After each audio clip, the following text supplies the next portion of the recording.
My dear Bagginses and Buffins. By the blood of our people, are your lands kept safe? I see in your eyes the same fear that will take the heart of me. So do all who live to see such times.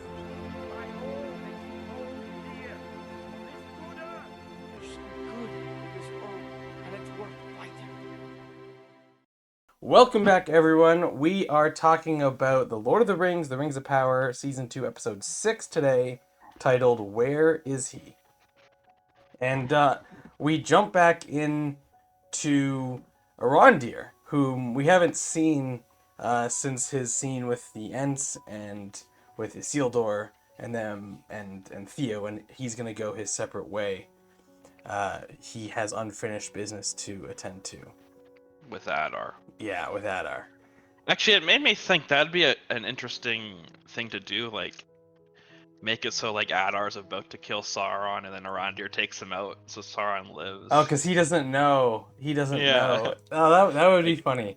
That would be like, oh shit. Yeah, like, oh, this guy caused everything. God damn it, Arondir. Yeah. You had to kill Adar because she killed your girlfriend Yeah. or something. Yeah, no, that's good. They should do that. And then, in the same vein as that, this scene here where he's tracking some orcs, and then he hears them, and he hides behind like a rock, and then they come, and they're talking like these two orcs that walk past. They're running. They're going AWOL, and so they don't trust Adar anymore.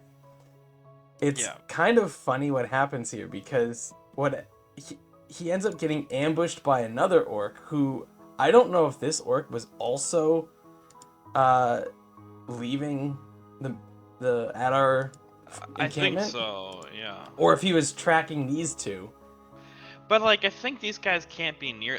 These guys, they must be in Mordor now. Right? They must be a long ways away. Yeah. They're not even, and Adar's all the way up. Pretty much in the Shire. Yeah. Really. Well, they're in Aragon now. They're outside. Yeah. I will say, like, it's moments like this where, and we've talked about it before, but like the time jumps and the distance jumps between locations, it's really jarring for me. Like, I don't know where this is. Like, how long has passed? Where are we? I wish they would tell us. But anyway, this scene's fun because these two orcs who are leaving Adar, so effectively they're no longer enemies, like, to us, because like they're not, attacking anyone. They're free agent orcs. Yeah, but they're still orcs, right? And so this has this moment where it's like, I thought maybe there'd be like a whole Arondir doesn't fight them. He only fights the one orc that attacked him, but no, he ends up fighting all three of them and killing all three. Right. And so it has this weird, like, they weren't even on the, like, part of the enemy. They in a sense, not surrendering maybe, but they didn't agree with the military campaign of Adar at this point. And they still get killed by our hero, our protagonist. I just thought it was interesting that they had that situation unfold in this way, because it does kind of show the direction that they're trying to get to, that the heart of this issue that people have talked about since George R.R. Martin brought it up, which is, what do you do with orcs that are not part of some enemy campaign against you? Would Aragorn let orcs live somewhere in the kingdom, or no? Or would he just massacre them all? And if so, is he actually a just and good king? And people have like I don't really want to think about this too much because I just like watching the movies and all that stuff. This kind of gets to the heart of that, which is some people just don't, like, they hate the orcs because the orcs were, in theory, created to be evil, but have since grown apart from that in some ways. And so what do we do with them? And Arondir is not going to have any tolerance for them because he's been fighting them all his life. Yeah, but I think even a free agent orc is gonna be evil. They're just serving themselves instead of someone Well, and else. yeah, and this is Yeah. what makes the question so difficult and why I don't even like it, because they are stand-in for evil, and so you don't have to think about racism when it comes to orcs. Like Yeah. they are magically infused with evil and negativity, and they just want to fight and kill things. And no, you can't have them like living side by side with a peaceful town, because you never Yeah. know when they're just gonna. Not Lord of the Rings orcs, but maybe some of your World of Warcraft orcs or something. I don't know. Who Yeah, knows? yeah, exactly.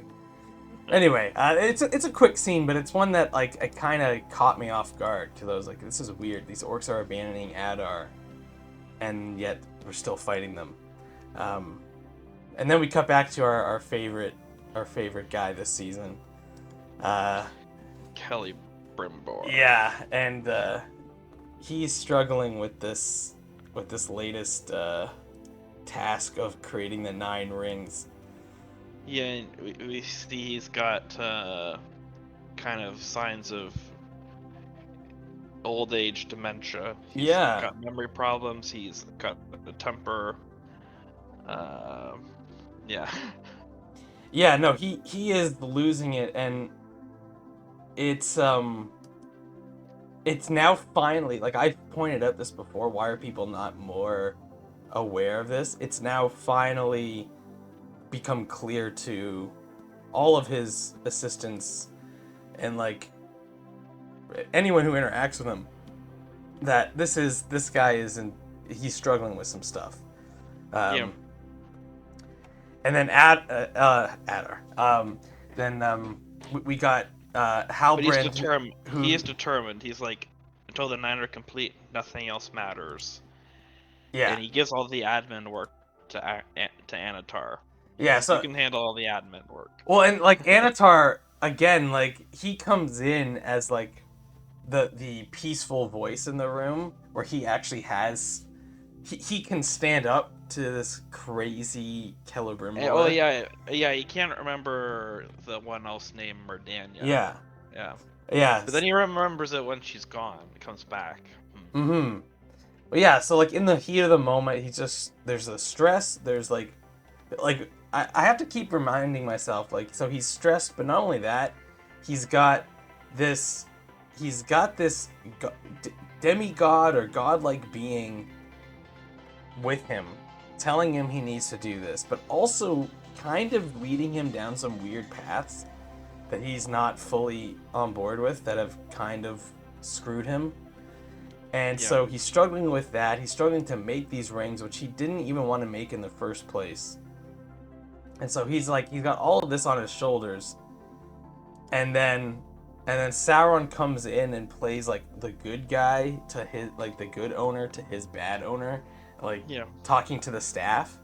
And it just like clearly he's struggling, and he doesn't want to like treat people badly, because like you said, he like remembers her name, and he's like darn it, why did I do that? He doesn't really know even what's going on. Is this corruption, or is this him by himself dealing with stress? No, I think Sauron. It's got to be corruption, right? Yeah, it's got to be. This doesn't happen to elves. Remember, even there was a previous episode where Arondir says elven memories do not fade. Like they have. Oh, true.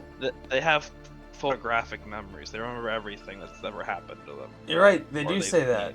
So then if that's the case, so him having Alzheimer's is really okay. So I take back. You're right. You know what? I take back my statements. The people don't react shocked enough. Like, yeah.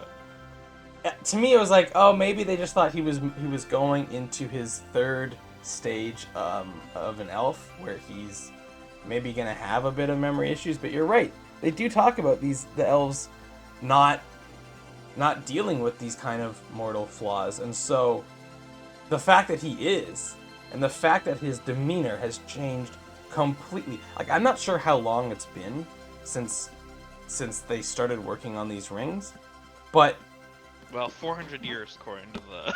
We're not going according to that. We're going with the show. The show is where we focus, and in the show, it's been like a week. Well, they've gone So, back and forth. Supposedly, this walk from Aragion to Casa Doom's like 3 days, and okay. they've gone back and forth a few times. So yeah, at least Okay, let's give it a month. Even within a month that he's been yeah, working on this ring, these rings, his demeanor has completely shifted, and it's I'm surprised that the elves, like he's the leader of this city as well. I'm surprised that more elves aren't worried about what's happening here. You know what I mean? yeah, Like that, like this doesn't happen, and this guy yeah. was so Problem nice is that before. they have this Xanatar guy coming and said, "Hey, don't just leave him alone." You know, he's He's under a lot of well, stress, which I know shouldn't affect him like this, but it did. And he's a little bit of a demon. I showed you that demon part. That was him. Yeah.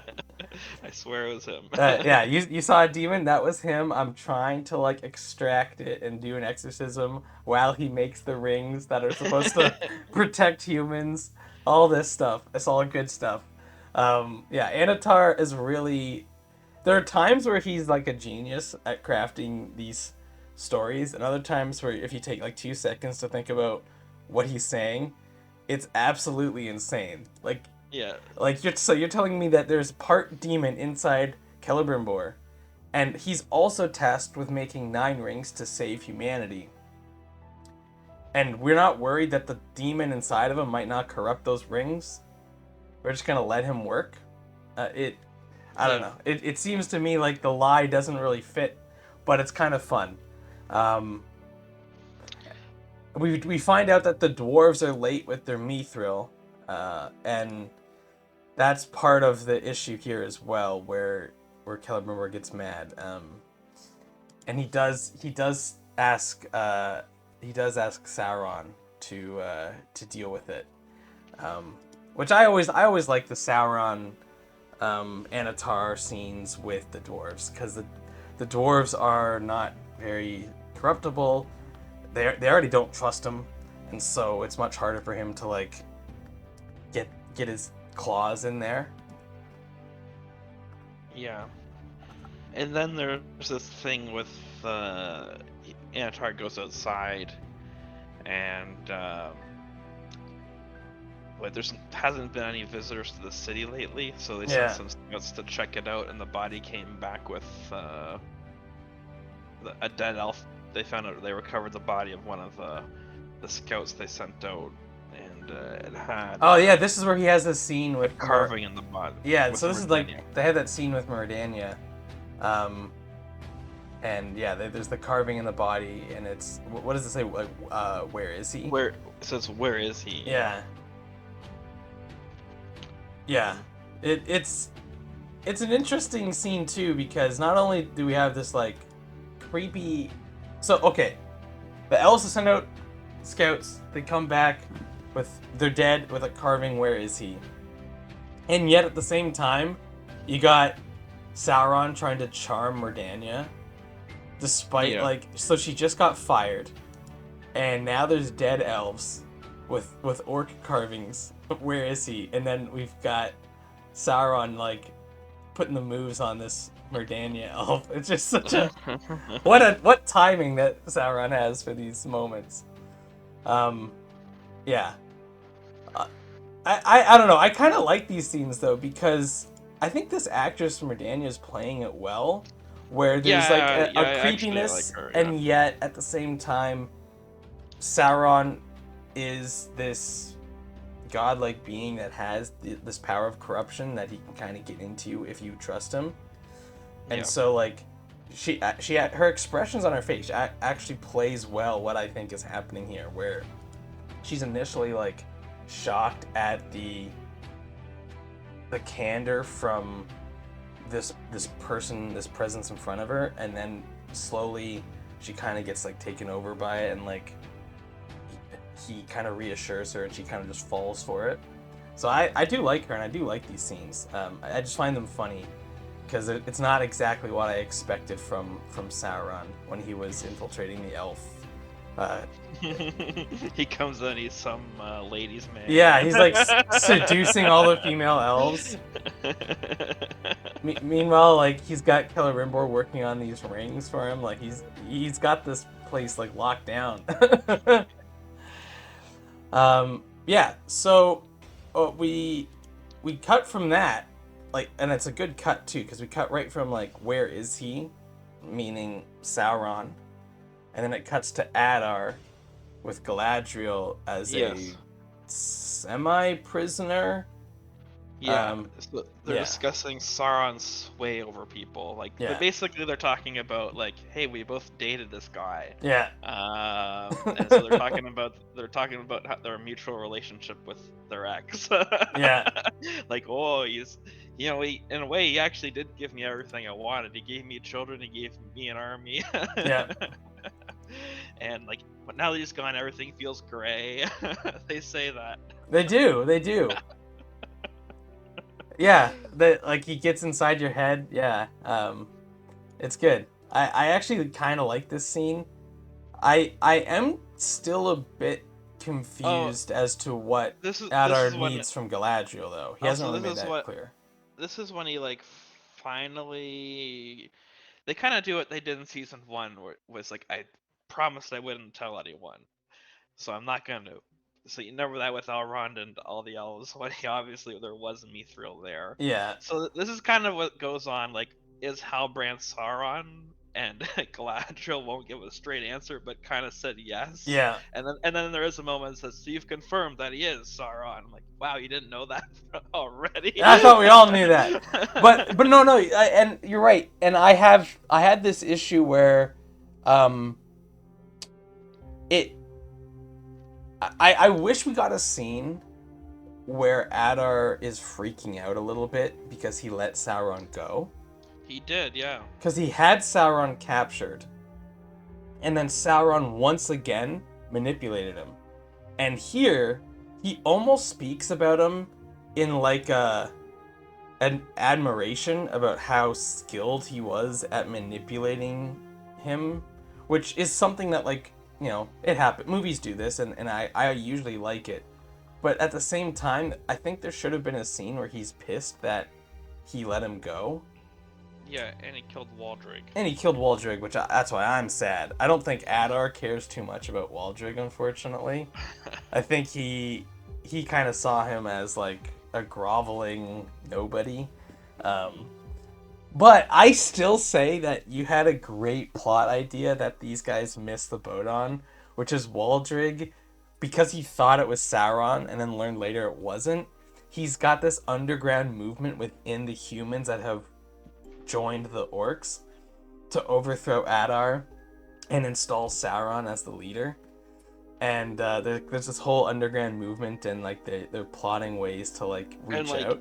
In exchange, you know, Sauron gives him immortality, and and Waldreg becomes the Mouth of Sauron or something. Something like that, yeah, something fun like that, yeah. I think that was the way to go with that character, to be honest, because that's essentially what he was doing when he was just the butcher of the tavern. Like, he owned that tavern back in season 1. That's essentially what was going on there, because he had the sword. Yeah. Anyway, that won't happen. It's a shame. But you know what? It allows it to happen down the road. Get this actor back in, have a spin-off. Yeah, I mean, also Kemen could be something. Kemen will be a wraith, or like the Mouth of Sauron, or something like that. Oh, screw that guy. I mean, sure, he could do it too, but he's not as fun as Waldreg. Yeah. I want Waldreg back, because I gotta tell you, when we jump back over to Numenor, it is just a fucking disaster what's going on over there. But also they're talking about, you know, Adar reveals that he has Morgoth's crown. Yes. That's what he used to kill Sauron before, temporarily.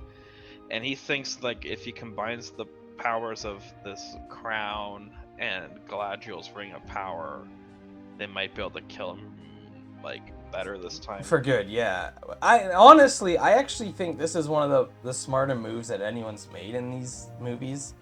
in terms of how do we actually kill Sauron. Because, like, Galadriel, like, beforehand was just out with her company of elves searching for Sauron. What was she gonna do when she found him? Like, just what, stab him and that's it? Like, does she even have a plan to deal with the immortality portion of it? So, this is actually like, Adar has actually thought about this, and now with this ring, it makes clear why he's keeping Galadriel alive and why he wants to join with her, because she can wield the power of the ring. Probably orcs can't. I'm just assuming. I'm not sure, but I don't know. Regardless, he thinks he might need her, especially because she can get close to him, which is true. I think Sauron would let his guard down slightly to have a conversation with Galadriel over someone like Adar, where he might just kill him because, like, hey, you killed me before, I don't like that type of thing. But yeah, now we get to the trial of Elendil.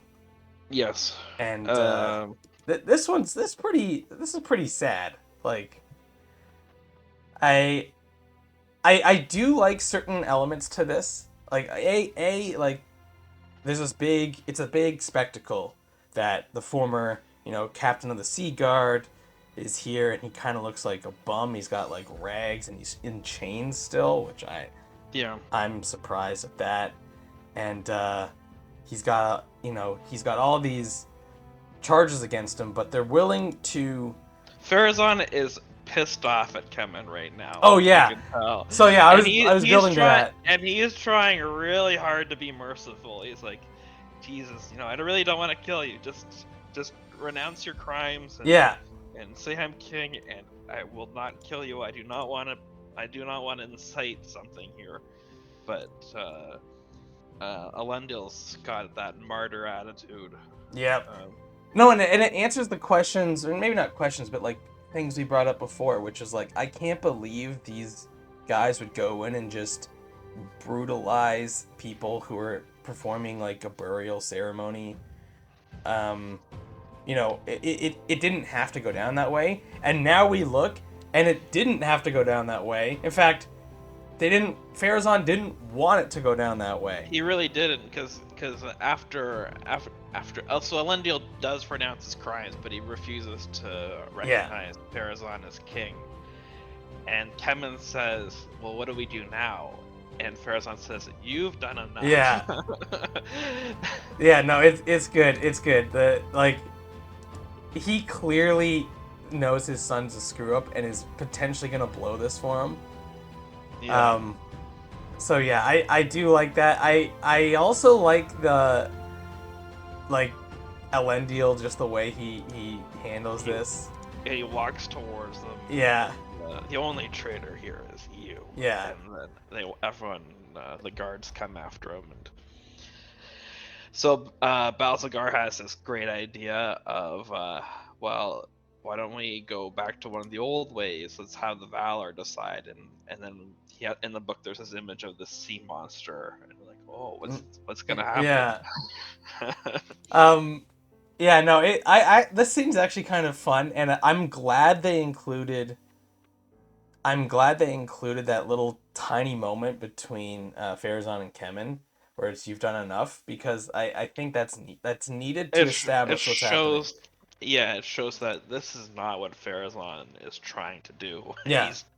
He may be evil, or maybe not evil. He may not be the nicest guy, but he doesn't want to cause a civil uprising, a civil war between the believers and the non-believers. Like, he wants peace in Numenor, and Kemen doesn't seem to care about peace or even know that he's problematic. He's just doing stuff to appear badass to, like, woo Hermione, or whatever her name is. Arion, is that her name? Arion? Arion. Yeah. Hermione's easier to say. Yeah. I mean, there's a little Harry Potter reference I can make later if I remember. Okay. But yeah, before that, we gotta cut back to Gandalf, or the stranger. Tom Bombadil and Gandalf. Yeah, they're discussing the secret fire. Yeah, and we right before that we get this dream sequence of the Harfoots, Nori in particular, like in danger, and that's yes. that's why the stranger is concerned and wants to know magic quicker, and he's struggling to like master it, and Tom Bombadil is not super helpful about Right. Yeah, Gandalf's talking about how he wants to master the secret fire, Yeah. and Tom Bombadil says, "Well, why does the secret fire need to master?" yeah. But they're referencing servant of the secret fire. Yes.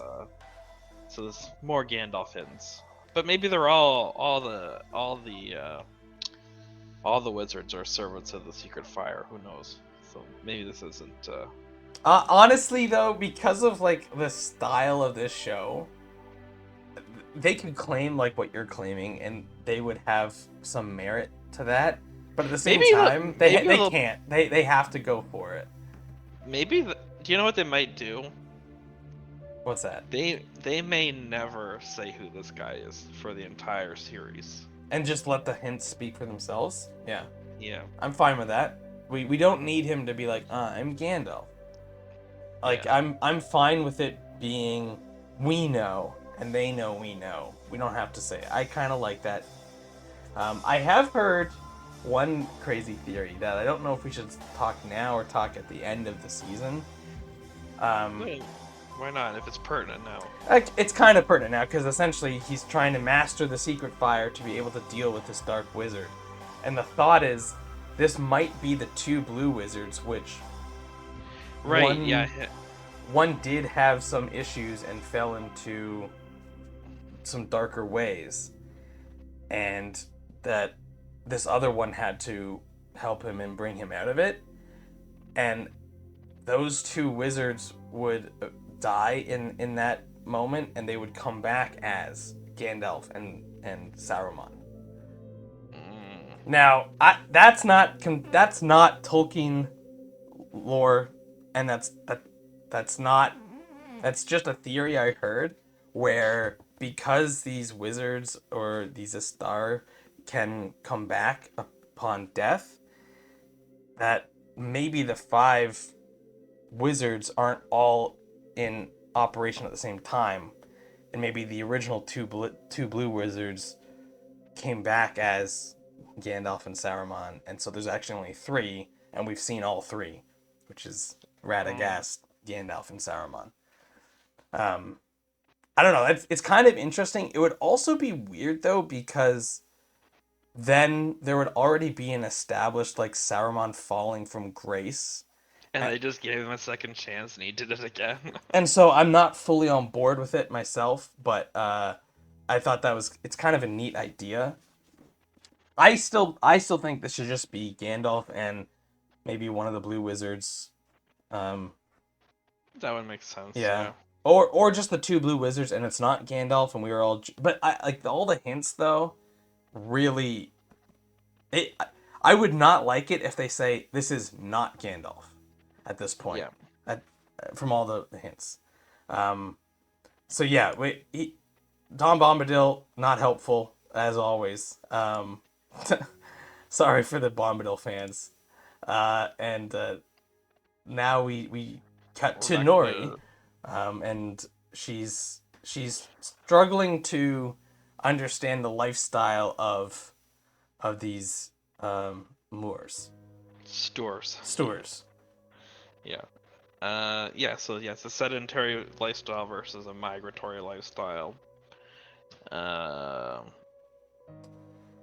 mean, we get a nice heartfelt story here about why she doesn't want to leave. Right. And I do like this. It does this is why we do have battle over land in historical times. Like, people felt a strong connection to their home and to where they're from. And so this does ring true, and So I do understand this state of mind that they don't want to be chased out of here because this is where their life has happened and where they want their life to eventually end. And that forces Nori to stand up and say, hey, I've got to be the one to save these people then, because it's me they're after. It's not, they don't care about these hobbits. Like they're looking for me because I'm friends with the stranger. Yeah. And Poppy's having a good time here as well. Yeah, some romance with nobody, and they have like a goofy story of like, hey, so why do they call you Nobody? Yeah. And they only gave him a name 2 years ago. Yeah. So Well, 'cause nobody already expected. isn't it they choose their names? Is that it? And then he just couldn't like decide on one or something like that? No, his parents couldn't decide on a name for him. Oh, then it's their fault. It's not even his fault. Yeah, it's his parents' fault. Oh, yeah, so why are we making fun of this poor guy? I mean, he's goofy, sure, but, like, it's not even his fault that he doesn't have a proper name. Yeah, I know. Yeah, that makes it sad. Um, Yeah, they're having a little romance. Yep. These two.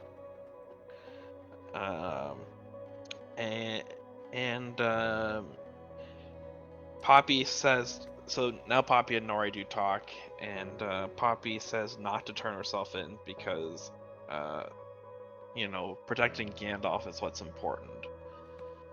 So, if you turn yourself in and they find Gandalf, then all of Middle-earth could be in trouble. So, it's best not to turn yourself in. Yeah. Still, I still think that Nori has this, I need to save these people.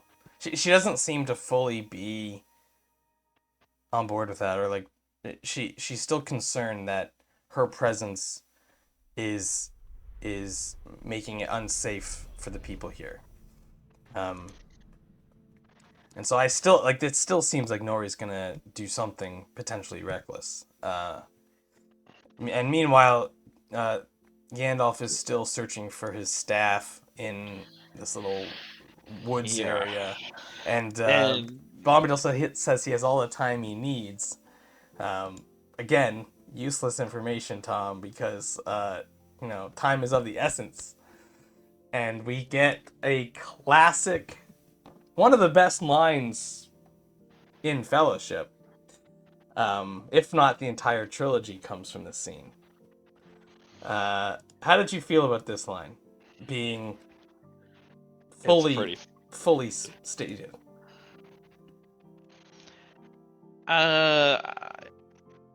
Yeah, I think this is part of the problem with the show is they just keep dropping these quotes. And it's a funny way to use it because I mean, in the Fellowship it's about mercy. Yeah. And in this one it's about maybe just let them die. Yep. So no, I was hoping you'd say that because I was the same. I was like, I think these guys heard the quote and saw people online really like hyped about this quote from back in the day. They don't understand the quote themselves. I think it can't. I mean, it actually does go both ways. Maybe it does go both ways, but the way you're supposed to intend it is like you said, mercy, and not trying to be this judge, jury, and executioner. And don't think that it's that you, like, your ego is so big that you think you deserve to choose who lives and who dies and play God in that way. And like you said, here it's like, she dies because you took too long, she dies. That was meant to be. So to me, again, like, I do love this quote, and I actually think the delivery from Rory here, from Tom Bombadil, Rory and I mean, is maybe good. And I mean, you could fit it in the story, like Gandalf says this to Frodo, but all along, Gandalf's just repeating something he heard from Tom Bombadil. Yeah, no, I'm kind of fine with him repeating stuff he's heard. It's not It's not like Gandalf has to be creative and have these epic quotes. But at the same time, I just feel like here, this... It should have been done... If you're going to use this quote in its full... Like, not even hinting at it. Like, they've hinted at quotes before. Here, they just straight up rip the quote. Right from the trilogy. And if you're going to do that, I think the context needs to be similar. In that, maybe have Gandalf about to kill someone. Or something. Or saying, I need to go kill this person. To save something. And then have Tom drop this line. Where it questions... Not only does it help keep Tom Bombadil's character in perspective of how he fits into Middle-earth, which is hard to do already, but it also helps explain the wizards and what they're doing here. They're not here to just run through and kill a bunch of people. They're here to shape and guide Middle-earth towards prosperity. That's the idea.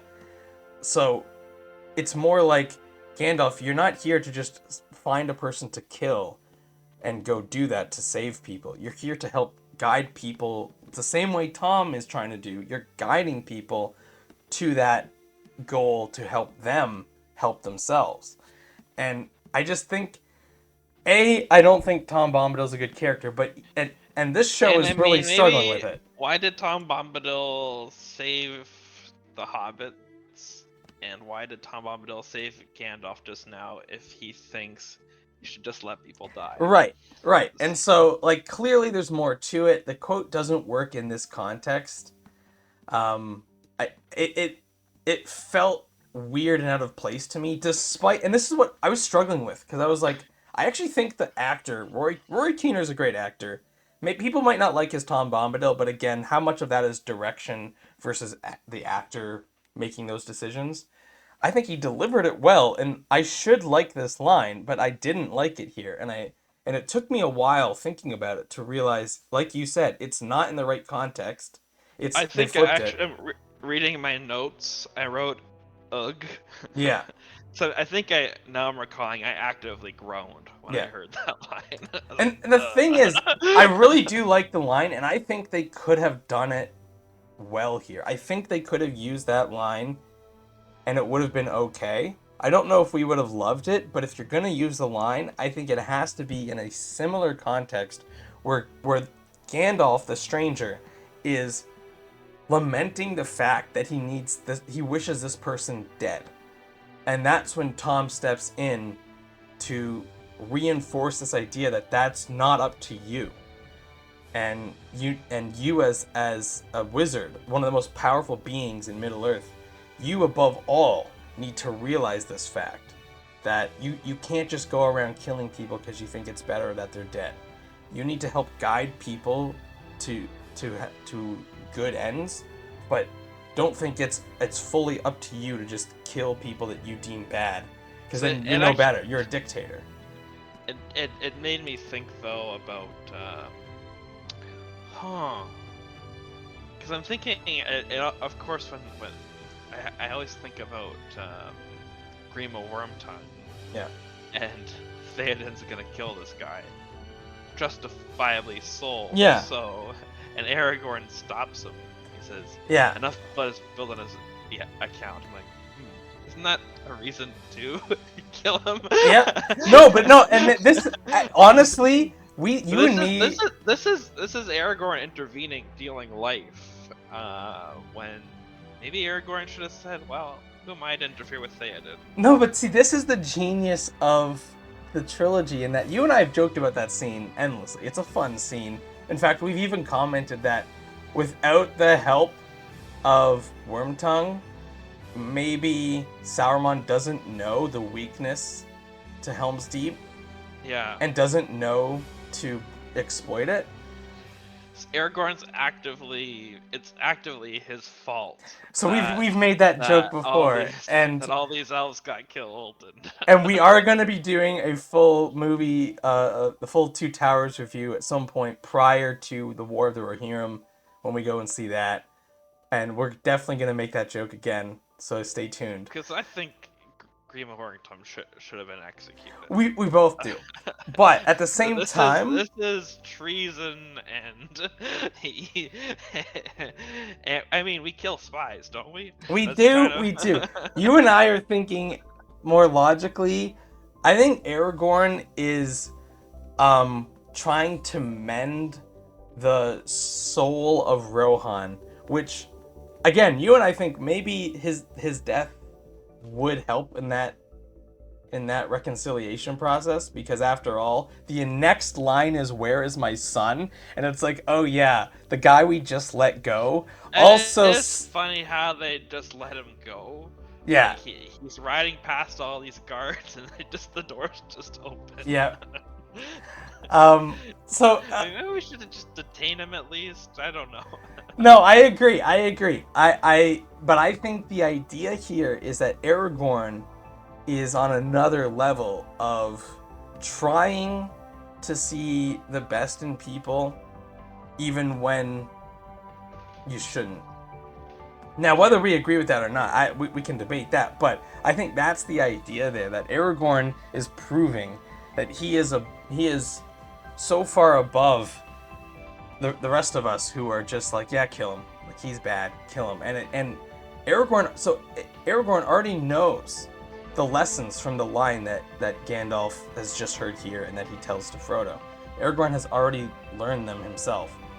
And so I actually really like that scene, despite us laughing at it, because I do think it's meant to portray Aragorn in that way. Now, the scene itself and what it leads to is kind of silly, and it's fun. The movies are still epic, but that scene and the immediate, like, "Where's my son?" cut to him crying over his son's grave, us, the audience, knowing that the guy we just let go helped lead to that guy's son's death. There must have been a behind-the-scenes confrontation where he's just reaming Aragorn out for letting him go. "That guy killed my son, and you let him go. You didn't tell me that when you let him go. I thought he was just corrupting me, not killing people." Yeah. So, no, you're right. He probably shouldn't have been allowed to just leave.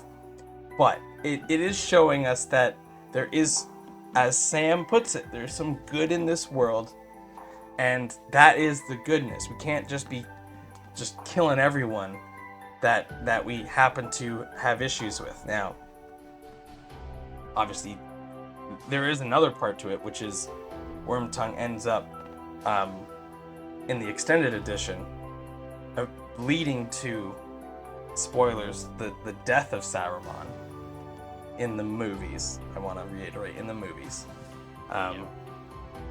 Oh, you know what? Also books, spoilers, but in a different way. Anyway, we kind of got sidetracked there, but we'll deep dive into that a little bit more before the year is out.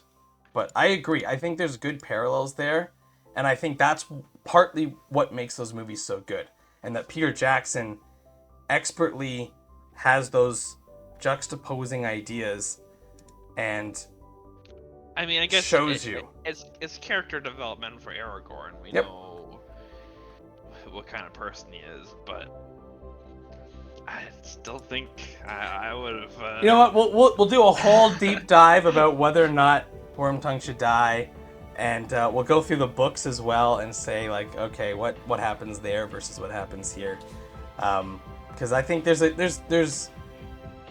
justifications for it. Because I agree with you, but again, I'm trying to advocate that Aragorn might know better than us and might want to act in a way that is more respectable than what we might have done in that situation. But just jumping back here, again, Tom being absolutely useless, where he's like, you have to choose between your friends or your destiny. And yeah, your friends might die, who cares? And he says, "Can I just go save them and come back?" He says, "Nope." Yep. So okay. I this is partly why I don't like this character. Not that this is the pinnacle of representation of Tom, because people are upset that Well, this is... but there's no reason not to, because he just said earlier you have all the time in the world. Exactly. It makes no sense. So, okay, I just want to get... Because people are upset that this Tom does not feel as jolly as the Tom from the books, who has more of a carefree representation of, like... It's not even... Like, this Tom Bombadil seems to want to do good, but doesn't want to do it himself. But he also wants to do it himself, but like wants to help people do it, but also forces them to make these choices. Like, it's very confused, and he's aware of the evils in the world. The old Tom, the Tom from the books, doesn't seem to be aware of the evils in the world, which allows him to just be jolly. And he helps the hobbits simply in the books, simply because he happened to be there. And it's like, let's help these guys. Like, there's no reason for it in the books. It's just random. I don't love it. I've never liked the character. But that's what happens in the books. And I agree with the people, the fans, who are mad that this is not a great representation of it. It is, but maybe it's maybe it's a less broken character. Right, they're trying to, like, make him... If you just had like a Jack Black type guy just breaking into song. Right. That'd be a little weird. It would be really weird, and there's a reason it's not in the movies, people. It would have sucked. And they're trying to make it a bit more realistic, but all they've done is they've made a next tier wizard, essentially. You know what I mean? Like, he seems like he's just Gandalf on steroids, but also, like, doesn't want to intervene with his own power. He's teaching all the wizards how to be wizards. Right, but that, like... And that is fine, but then he has these nonsensical rules where it's like you can't go and save someone and come back, despite having all the time in the world to find a stick, a walking stick.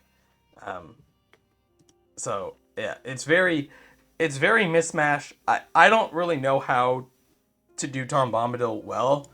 Like, normally I have ideas on how to fix scenes and how to fix characters. I don't like this character. I think it's a broken character, so I wouldn't include it. If you're gonna include it, I would just include references to it, so you don't actually see a goofy, nonsensical character on screen to make people question what the heck's going on. Because honestly, this character is the one that's gonna have all these the people that are more casual fans. They're gonna be asking questions, and what the heck are you supposed to tell them about Tom? I still believe that the way Tolkien wrote it, he intended it to be God enjoying his creation. That's how I interpret the character. And that's why at the end of the books, Gandalf says I have to go talk to Tom. Because Gandalf was sent here by God, essentially, as well as the other wizards, to help guide Middle-earth in a particular direction. And now he's going to talk to him again, now that they've finished with that, in a manner of speaking. So that's my interpretation of it. I know some people are going to agree with that, some people are going to completely disagree with that, but honestly nobody knows because the character makes no sense. Yeah, I like that idea. It's just God enjoying his creation. Yeah, and so he'll save you if you're in front of him when you need saving, but he's not going to go out of his way to journey across Middle-earth to throw a ring in a volcano. That's boring to him. But we get back to some really cool dwarf imagery here. I always love I think they do a great job with the overall style of Khazad-dûm. Especially when we get these great shots of like the mines developed with all this like scaffolding and like, you know, like they're digging both vertically and horizontally, and so they've got like stuff going all over every direction. I think these are good looking scenes. And then we get this awesome image of a dwarven king sitting on his throne of stone surrounded by a pile of gold. Yeah. It's a cool scene. Like, honestly, that could be a poster for something, you know, fantasy related. It's such a fun little image. and then Prince Durin, the fourth, I should say, because the third is sitting on the throne. He approaches and he's like flanked by like 4 guards. Yeah, you like, summoned me, and then we see Anatar. Oh, yeah, Anatar, you're here because of Anatar. yeah. And so there's some Well, this is when How many times does Anatar say like the drinking game? Every time Anatar says precious. Yeah. This episode. Yeah. But anyhow, Anatar is there to ask for mithril, and he offers timber so they can use the timber to build more mine shafts and be more efficient. And ultimately, there's a cut to the.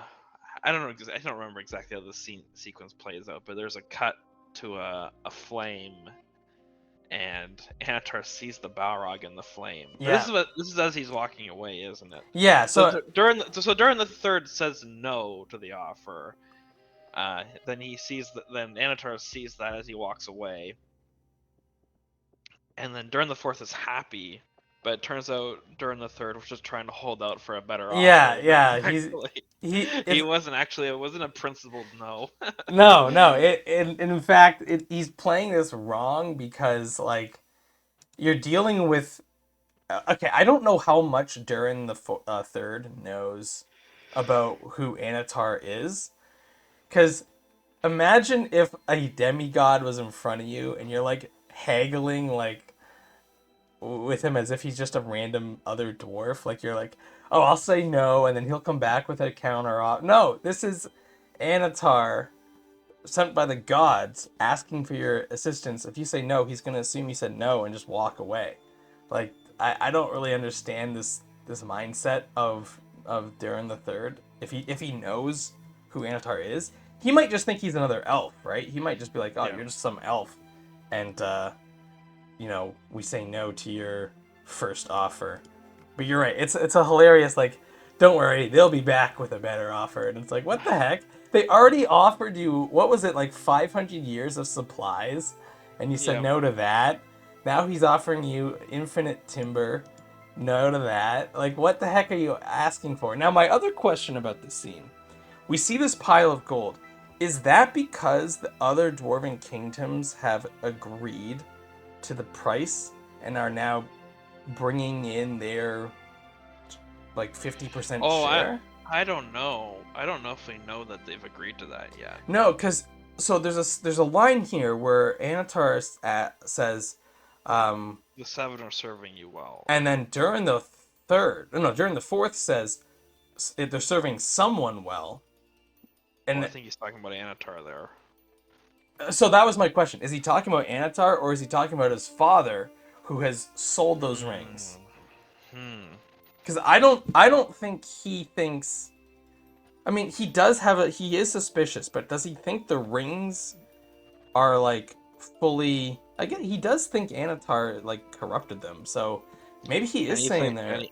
And he thinks that his dad's being corrupted. Yeah, so maybe you're right. Maybe he is saying. Yeah, so that was my question, because it could go either way, which is kind of a fun line, so I'm good with it. So, but anyway, it's just a side thought that I had, that are these rings still all in the possession of Durin the Third, or has he sent them away and now he's reaping the rewards of 50% of all these other dwarven kingdoms? I don't know.